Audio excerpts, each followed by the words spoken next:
Hey. That is a disgusting act by Randy Moss. He did what? Jackpot, baby! Ice up, son. Ice up.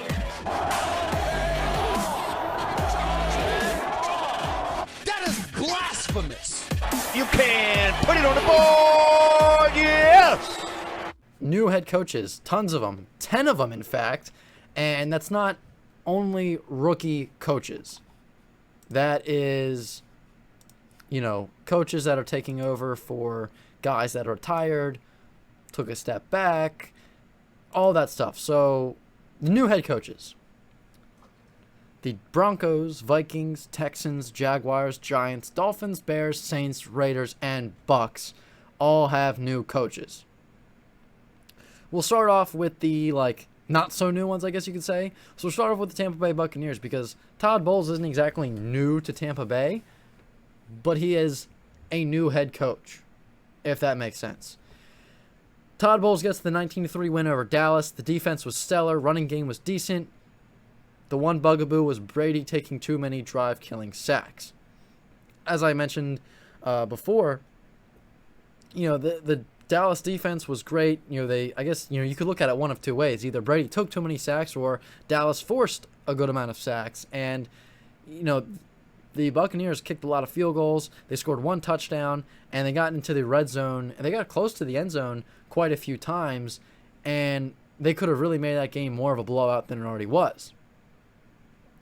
And other than the interception, he looked normal for Tom Brady's standard. So that... Is there, is it going to be okay in Tampa Bay? Yeah.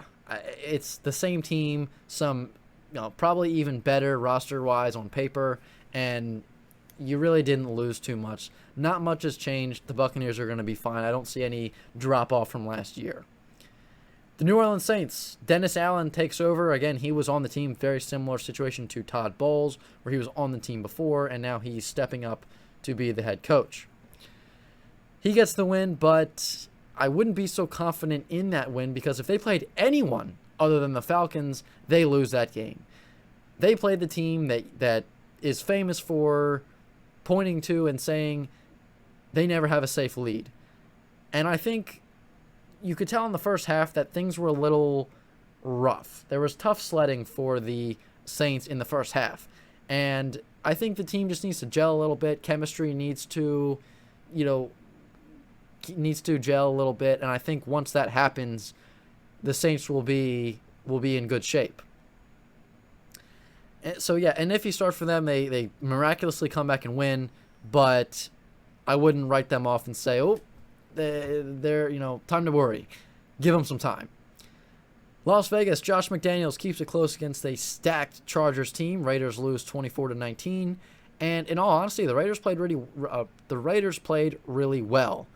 They just got outclassed by a better team, so stay tuned for more. I think they're going to be good. I think they're going to be better than last year, and I think the Raiders are kind of, they lose week one, and it's like, oh, okay, they lost, they lost, so who knows, they're going to be bad. I think you need to chill.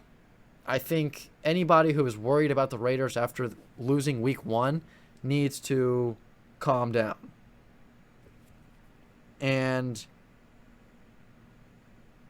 because just look at the division. I mean, how can you expect a team like that to just go and win the division, right? Especially playing the Chargers week one. I feel bad for them. I feel bad for them having to play the Chargers week one after the Chargers go and get all those guys in the offseason, and it's like, hey, Raiders, you know what? You really earned it. You had a really unlucky, terrible season last year with everything going on.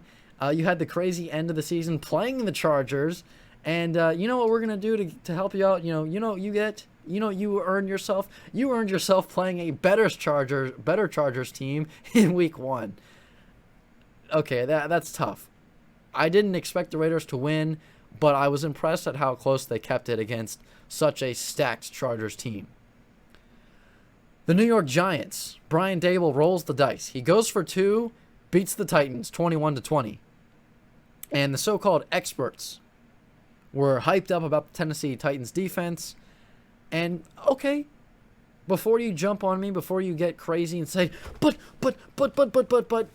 just hold it, zip, calm down, shush, be quiet. Before you get all crazy and say, they got a pick midway through the fourth quarter. Yes, I know they did. Congratulations. The defense, however, didn't stop them on the 2-point conversion.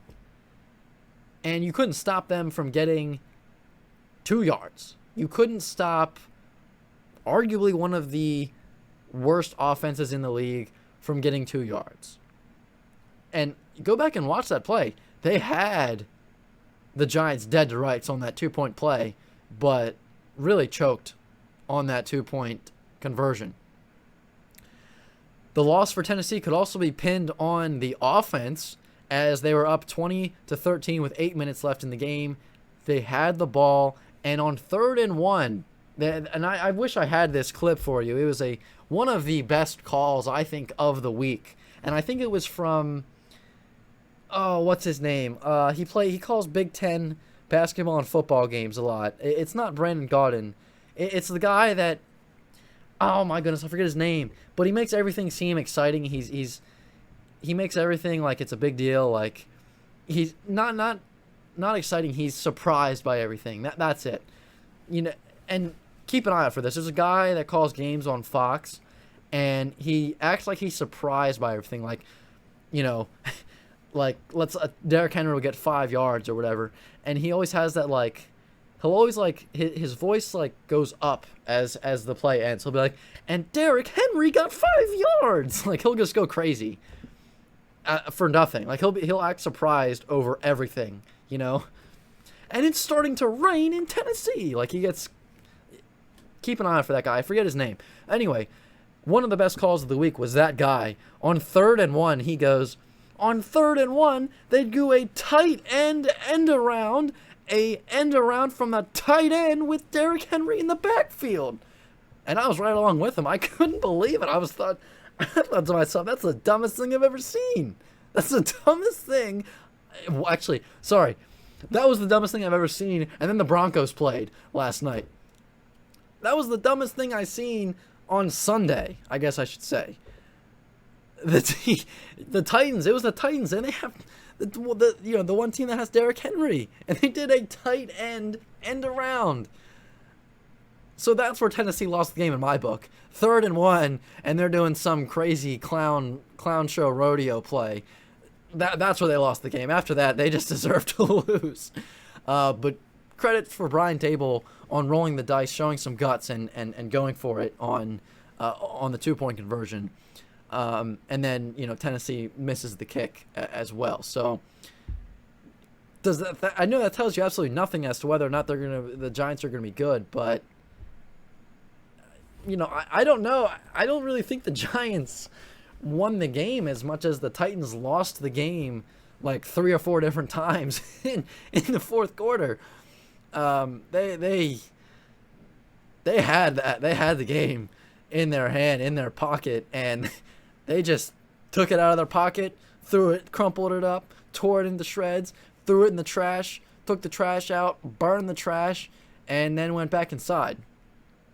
So that game was just, that was like when you're learning about football and it's like what not to do, you watch that game. So I can't really say too much on whether or not, you know, Dable's going to work out for the Giants. I can't judge after that game. I cannot base anything off of that one game. Doug Peterson back in the NFL as a head coach for the Jacksonville Jaguars. His team unable to beat his former division rival and his former quarterback, losing to Washington 28-22. The Jaguars' offense played well enough to win, and I think the Jaguars' defense is going to be looked at as a point of weakness this year. And yeah, they got 2 interceptions. That's great, but they still lost. And the offense played okay, I guess. You know, they didn't play terrible. They didn't play great. They played decent, so I guess you could really go either way on that, on what side of the ball cost them the game. At the end of the day, however, they were in the game. And I think the Jaguars are going to be competitive this season. They're not going to be a 3-win team like we've seen them be over the past few years. They're going to be competitive, and especially in that division, I mean, that division's not looking so good. The AFC South, the Jaguars could stick around and make things exciting.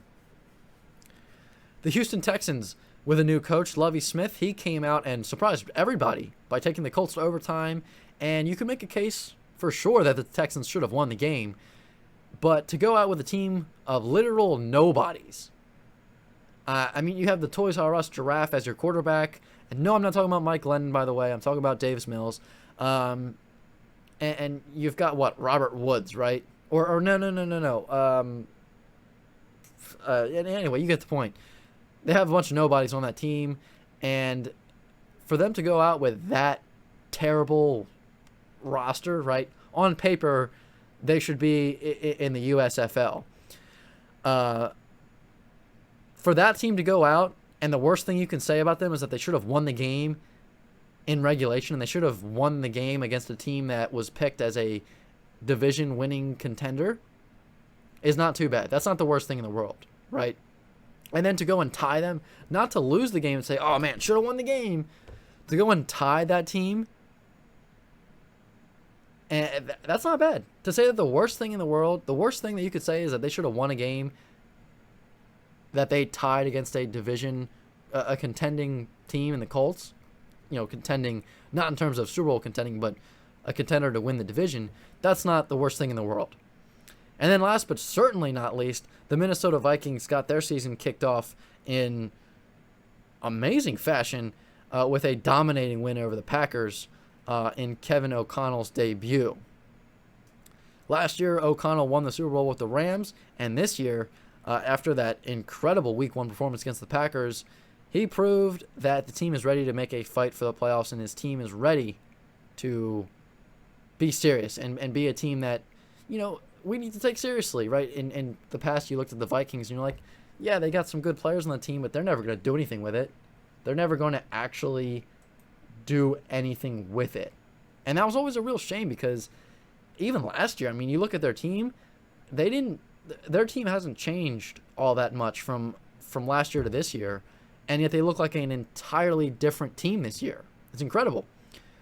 But after Week 1, I can safely say that the Vikings are going to be a team that we need to take serious consideration of.